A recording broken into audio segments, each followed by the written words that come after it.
I've gone from thinking Matt Reeves The Batman was going to be horrible to anticipating it as quite possibly my favorite live-action version of The Dark Knight.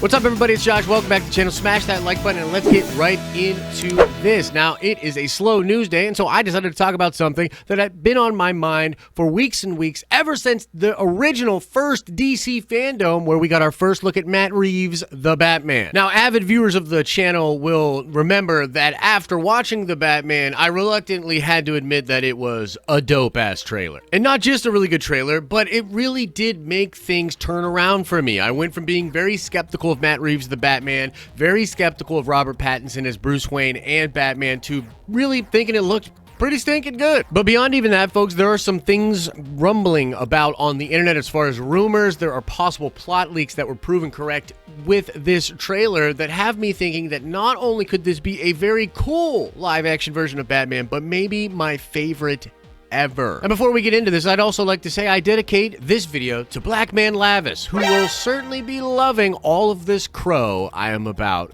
to eat. Okay, so the first thing I want to talk about is the detective nature when it comes to this movie. Now, we had heard Matt Reeves talking about this for a long time. He said, look, a lot of these Batman movies don't exactly cover Batman as the world's greatest detective, and that is a massive part of his character, a big enough part that it really does matter to me that Matt is going to touch on this aspect of the character. But it's not just that. It is actually the way in which they're going to present this idea cinematically that has me really, really excited. Because you see, it's not just Batman being a great detective. It is the entire vibe of the film as this Saw or Seven kind of mystery going back and forth between the Riddler and Batman. And we also get to see that Gotham PD and Gordon himself is uncovering some of this mystery and bringing Batman in on it. Literally, that scene is Gordon saying, does this mean anything to you? Trying to get the detective to help them uncover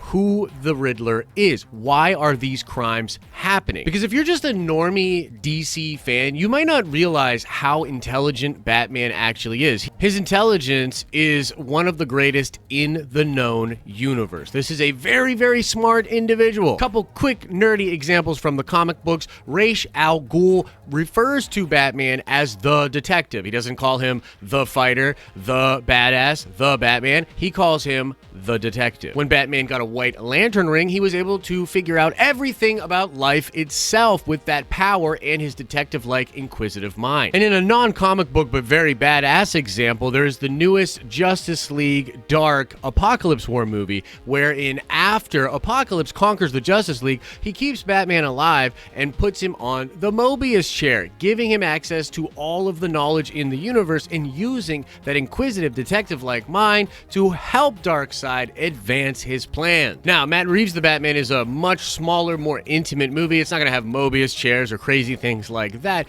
but Batman's intellect is going to be on full display, and he's literally going to be going up against another great intellect in the Riddler, and that is fantastic. And there's also this element that seems to be a mystery hinting at a Court of Owls connection and Bruce's larger connection to something that has been plaguing Gotham for a long time.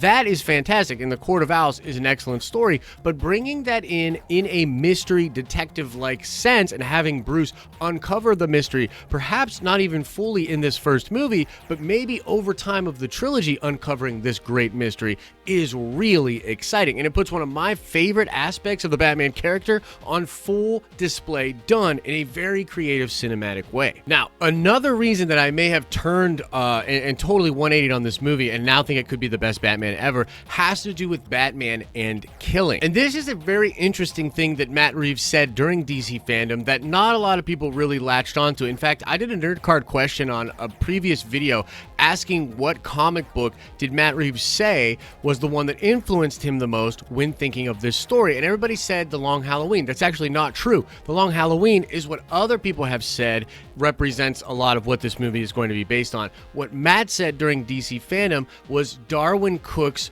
Ego book. Now, Ego is a really interesting book, and if you've never read any of Darwin Cook's stuff, it is definitely worth checking out. He does a lot of really weird sort of deconstructing or, pulling on the threads of the thematics that you would attribute to these characters. His New Frontiers animated film, which is still on HBO Max, I believe, is awesome, and it sort of puts superheroes through like crazy real world stuff that was going on, and he likes to watch those kind of things play out in his stories. But point being, in Darwin Cook's Ego, there's actually conversations being had by this Batman-like character, this darkness, this like shadow side of his personality, if you've ever studied Jung. And essentially Bruce Wayne and Batman are having these conversations, and like it's basically this idea of like this demonic, monstrous shadow side self versus like the person that's actually in control, right? And one of the big themes in Ego is about not killing, about that line that we must never cross. And essentially Bruce is telling the Batman side of him that you can unleash your fury, you can go crazy, you can do horrible things, but there are lines you cannot cross, and killing someone is one of those lines. And another really interesting thing to add on to this is when Matt Reeves was discussing his writing process, he was talking about how where Bruce is at in the story when we find him in this movie is that he has been Batman for a couple of years and he hasn't seen the changes made that he wanted to have made. His impact as Batman is beginning to be questioned by even him, and I think the movie could circle around this idea of him maybe deciding to kill, of him questioning that philosophy that he had established, questioning that line, that rule. And ultimately, if Batman is grappling with that, and even if he crosses that line once and then decides never again, or maybe he just never crosses that line, this will reflect, again, one of the most important aspects of the Batman character that I love from the comics. And so you can see how, like, I was really worried about Punisher Batman and him just blasting people up.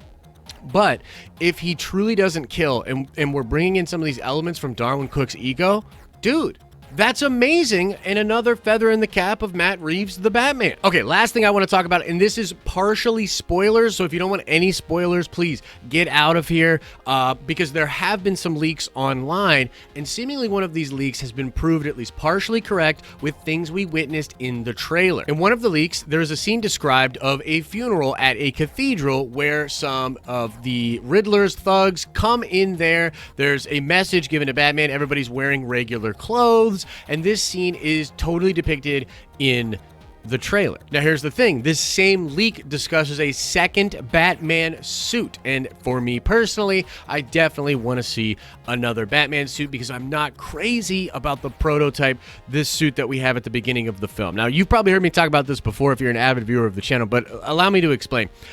This suit to me looks like somebody trying to be Batman. It doesn't look like Batman to me. Like it's not the Batman I know. Number one, it's too bulky and clanky. The thing with the collar is like super weird. Even the cowl is weird to me. I've always preferred a cloth suit, and not like technically cloth, like actually like fabric. But what I mean is, I prefer Batman not in armor, but in some kind of a suit that has armor and protections within it, because Batman is much more of a ninja than he is a just straight brawler. He's not a brawler, and he doesn't brawl with people. He finds really creative ways to defeat his enemies, using the environment, using stealth, using surprise, using scare tactics, using all sorts of things, because again, his greatest power is his intellect, and his mind is what gives him the ability to fight smarter. And so what is happening in this leak is that the next suit we are getting is gray and black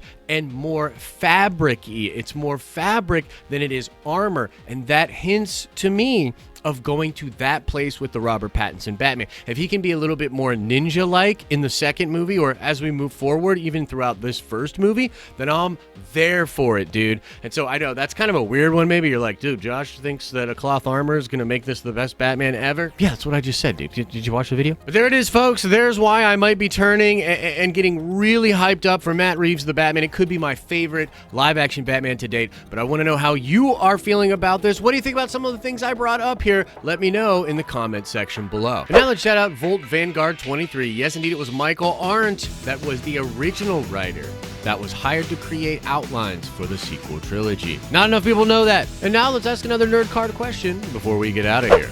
I want to know what DC writer penned the crazy Batman story No Man's Land.